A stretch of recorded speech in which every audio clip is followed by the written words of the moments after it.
Assalamualaikum warahmatullahi wabarakatuh.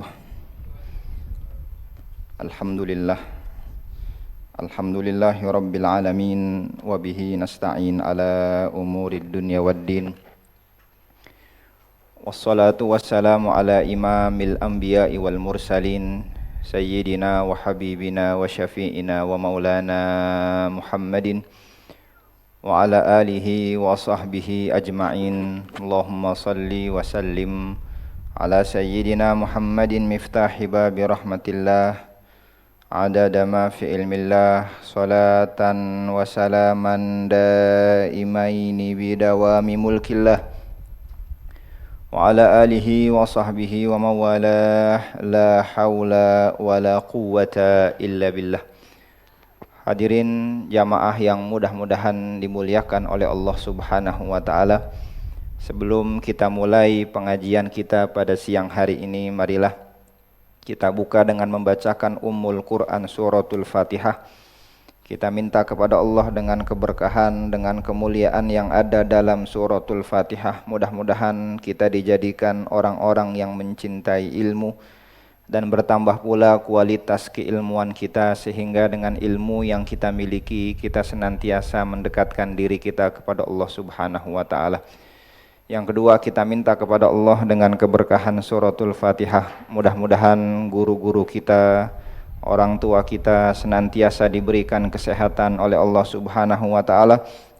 Adapun mereka yang telah berpulang kepada Allah, kita berharap mudah-mudahan kubur mereka dijadikan raudhah min riyadil jannah. Ala hadhihi niyat wa ala kulli niyatin salihah. Al-Fatihah.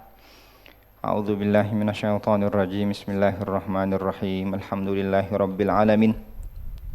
Ar-Rahmanir Rahim. Maliki yaumiddin. Iyyaka na'budu wa iyyaka nasta'in. Ihdinas siratal mustaqim. Siratal ladzina an'amta 'alaihim ghairil maghdubi 'alaihim waladdallin. Amin. Rabbighfir lana wa liwalidayna. Amin.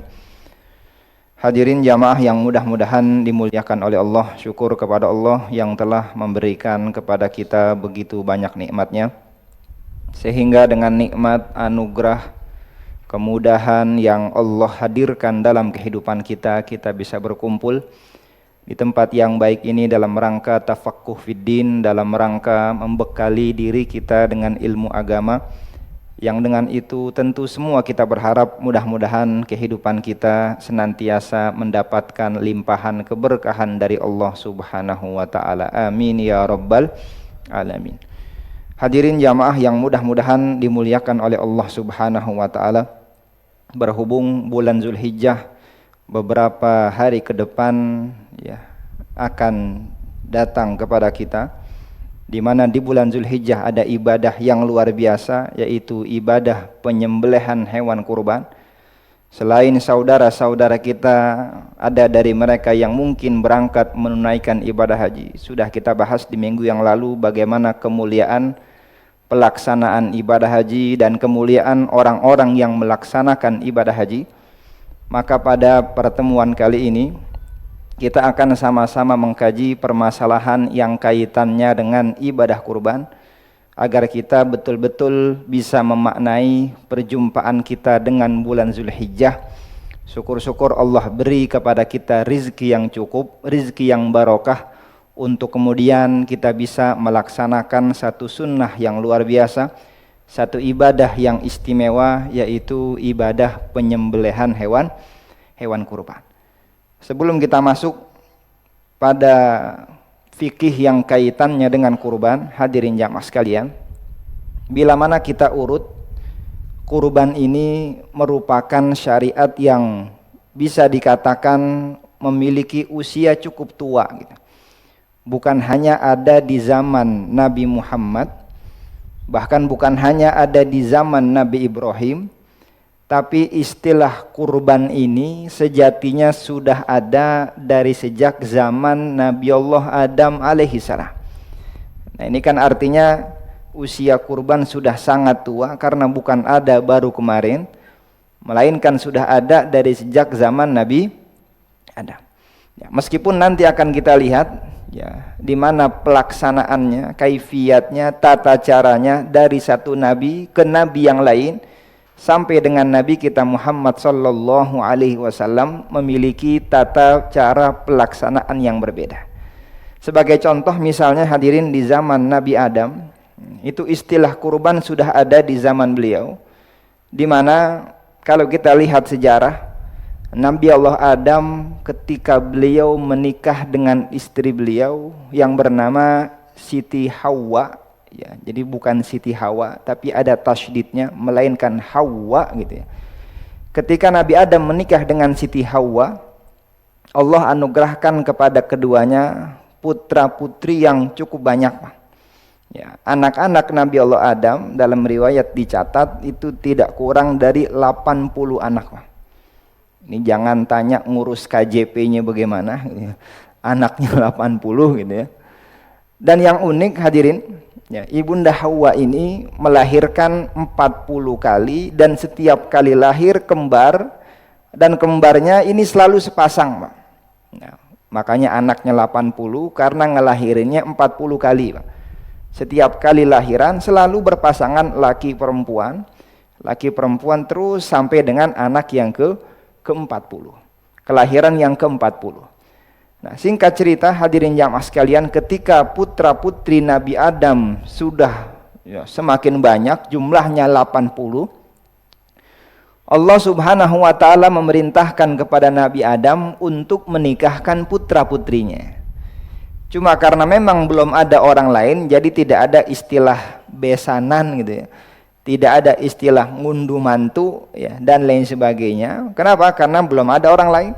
Ya cuma ada putra-putri ya Nabi Allah Adam alaihissalam. Ya mungkin kalau ada RT, mungkin yang jadi RT anaknya, yang jadi RW anaknya gitu. Kenapa? Karena belum ada orang lain kan begitu. Nah, ketika anaknya sudah semakin banyak, Allah memerintahkan kepada Nabi Adam untuk dinikahkan ya, anaknya antara satu dengan yang lain, dengan catatan harus disilang pernikahannya. Ya, tidak boleh dengan saudara kembarnya langsung gitu ya, melainkan disilang kakak dengan adik, adik dengan kakak, begitu seterusnya. Nah, anak pertama namanya Qabil gitu ya. Dia punya saudara kembar namanya Iklimah. Ini Iklimah perempuan yang punya paras cantik ya. Berbeda halnya dengan adiknya ya, yang laki namanya Habil, punya saudara kembar perempuan namanya Labuda yang parasnya tidak terlalu cantik, tidak seperti kakaknya yang bernama siapa tadi? Iklimah gitu. Nah, ini kan pernikahannya harus disilang, Pak. Ya, yang otomatis Qabil dia punya saudara kembar cantik tapi nggak boleh nikah ini. Harus menikah dengan adiknya yang namanya Labuda, yang notabene parasnya kurang cantik, ya bahkan tidak cantik dan lain sebagainya. Beda halnya dengan adiknya yang namanya Habil, dia punya saudara kembar tidak cantik, tapi dia diperkenankan tuh, bahkan diperintahkan menikah dengan kakaknya yang parasnya cantik. Otomatis Qabil tidak terima, Pak. Kata Qabil, lah saudara saya cakep banget, ngapa saya harus nikah sama adik saya yang wajahnya tidak cantik? Sampai akhirnya dia buat satu kesimpulan, ini mah bukan perintah Allah, ini tapi mainannya si Habil nih.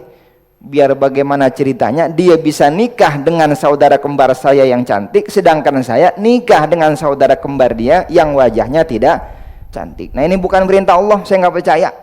Pasti ini aturannya, mainannya, skenarionya siapa? Habil. Ini saking nggak terimanya, Qabil nikah dengan adiknya yang bernama Labuda yang wajahnya tidak cantik. Nah, karena tidak menemukan titik temu ini hadirin jamaah sekalian, kekeh ini Qabil nggak mau ya menikah dengan adiknya yang wajahnya tidak cantik. Akhirnya Allah Subhanahu wa taala memerintahkan kepada mereka untuk berkurban. Nah, ini awal mula cikal bakal istilah kurban muncul dalam kehidupan umat manusia, lebih spesifiknya di anak-anak Nabi Allah Adam alaihissalam. Diperintahkan untuk berkurban loh. Ya, mengeluarkan kurbannya. Nanti siapa yang diterima oleh Allah berarti dialah ya yang harus menikah dengan apa yang sudah ditentukan oleh Allah Subhanahu wa taala. Akhirnya mereka keduanya melakukan kurban, Pak. Tapi kurban di sini tidak seperti kurban yang kita lakukan dengan kita menyembelih hewan ternak, ya, ya secara rata dan lain sebagainya tidak. Tapi kurban di zaman Nabi Adam kala itu ya sesuai dengan apa yang menjadi profesi mereka masing-masing. Ya, ketika Qabil punya profesi sebagai seorang petani gitu, maka dia harus berikan hasil buminya untuk kemudian dikurbankan untuk Allah. Ya, kemudian Habil profesinya sebagai seorang peternak gitu, maka dia harus berikan hasil ternaknya, kambing domba dikurbankan untuk Allah Subhanahu wa ta'ala. Jadi sesuai dengan apa ini? Profesi yang ditekuni kala itu. Nah, mungkin kalau ya itu masih diterapkan di kita, kurban modelnya profesi, mungkin orang yang jual nasi padang ya dia korbankan apa itu? Ya, ayam opornya gitu ya, ayam bakarnya dan lain sebagainya, karena sesuai dengan profesi yang ditekuni. Nah, di zaman Nabi Adam begitu.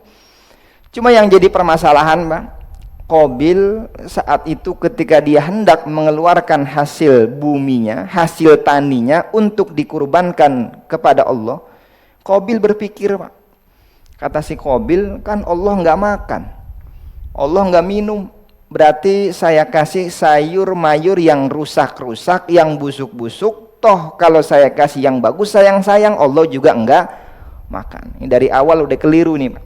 Ya, sehingga yang dikorbankan Qabil tuh jengkol busuk, apalagi ya petek busuk dan lain sebagainya, karena menganggap kalaupun dikasih sayur yang segar tidak akan dimakan oleh Allah. Artinya dari awal ini Qabil sudah salah, Pak. Betul memang Allah tidak makan, Allah tidak minum, tapi tetap dalam berkurban, dalam melakukan sesuatu untuk Allah, kita harus berikan yang terbaik untuk Allah. Sama halnya, Pak, seperti ibadah yang kita lakukan. Allah butuh apa enggak dengan sholat kita? Enggak. Ya, andai kata semua kita sholat, semua manusia di alam dunia sholat, tidak menambah kemuliaan Allah. Dan andai kata semua manusia tidak sholat, dan ini pun tidak mengurangi ya atau tidak menurunkan kemuliaan Allah Subhanahu wa ta'ala. Artinya Allah enggak butuh dengan sholat kita. Lah kalau Allah nggak butuh berarti saya nggak usah sholat dah. Lah ini kan keliru. Ya, artinya tetap kita diminta beribadah kepada Allah.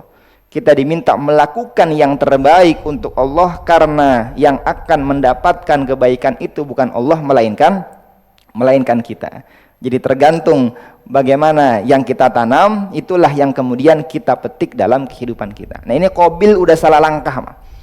Ya, kata dia nggak perlu yang bagus-bagus, toh Allah tidak makan, tidak minum, sehingga yang saya berikan sayur yang busuk, rusak dan lain sebagainya. Allah nyatakan dalam Al-Qur'an, "Idz qarraba qurbanan fatuqbila min ahadihima wa lam yutaqabbal minal akhar." Nah, ketika salah satu dari mereka sudah berkurban tuh, ya, istilahnya sudah disebutkan dalam Al-Qur'an, ya, maka diterima salah satu dari keduanya dan yang satunya lagi tidak diterima oleh Allah Subhanahu wa ta'ala. Dan yang diterima adalah kurbannya Habil, sedangkan kurbannya Qabil tidak diterima oleh Allah. Namun apa yang terjadi, hadirin jamaah sekalian, ketika Qabil kurbannya tidak diterima oleh Allah, artinya dia menjadi orang yang kalah dan dia harus tunduk akan apa yang menjadi perintah dari Allah. Qabil marah, sampai akhirnya dia melakukan satu kejahatan yang pertama kali dilakukan oleh umat manusia kala itu, dengan membunuh adik kandungnya sendiri karena dia iri dengki kepada sang adik. Nah, ini menjadi maksiat pertama, Pak. Ya, di mana terjadi pembunuhan ya kakak dengan adiknya sebab adanya sifat iri dengki yang ada pada diri Qabil. Ini bahayanya sifat iri dengki di situ, Pak.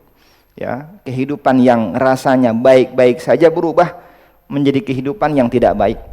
Kehidupan yang rasanya lapang berubah menjadi sempit gitu ya. Manakala ada sifat iri dengki dalam diri kita. Makanya ulama-ulama pesankan kepada kita, Pak, jangan sampai ya sifat iri dengki ini masuk dalam diri kita. Karena kalau sudah masuk, ini ngebersihinnya susah. Ya, ngilanginnya susah karena masuk dalam kelompok 3 besar maksiat kepada Allah Subhanahu wa ta'ala. Tapi ulama kasih tips kepada kita, Pak. Ya, ulama kasih cara kepada kita untuk kita bisa menghilangkan ya sifat iri dengki dalam diri kita. Apa yang ditawarkan oleh ulama? Yang pertama, hadirin, ketika kita udah mulai ngerasa ada dalam diri kita sifat iri gitu ya, sifat dengki ketika teman kita punya sesuatu yang baru, punya kendaraan baru, punya rumah baru, atau jabatan baru dan lain sebagainya. Kemudian muncul dalam diri kita sifat iri, ya, maka obat untuk membersihkan itu, ulama katakan, yang pertama itu jangan pernah berhenti untuk mendoakan orang yang lagi kita iriin. Nah ini berat apa enggak ini? Berat gitu ya. Ya kalaupun doain ya boleh jadi yang kita doakan yang buruk-buruk, mudah-mudahan bengek gitu ya. Mudah-mudahan nanti ya mobil barunya keserempet bajai gitu.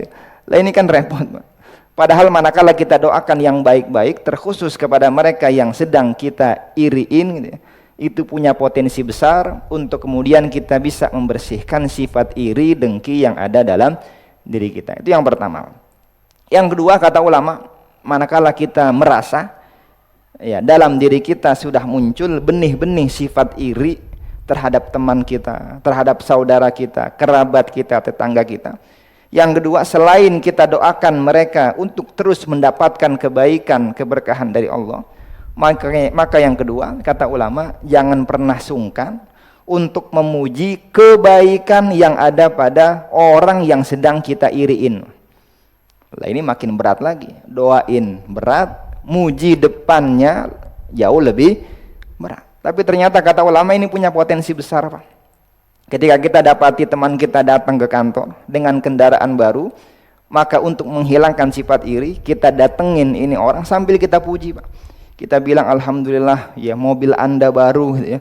Mobil Anda bagus, mudah-mudahan ya nanti tahun depan makin baru lagi, makin bagus lagi dan lain sebagainya. Nah, ini ulama katakan potensinya begitu besar untuk membersihkan ya sifat iri, ya dengki yang ada dalam diri kita. Nah, ini upaya-upaya yang ditawarkan oleh ulama untuk kemudian kita membersihkan sifat iri, ya dengki yang ada dalam diri kita. Nah, ini bagaimana istilah kurban sudah ada di zaman Nabi Adam alaihissalam.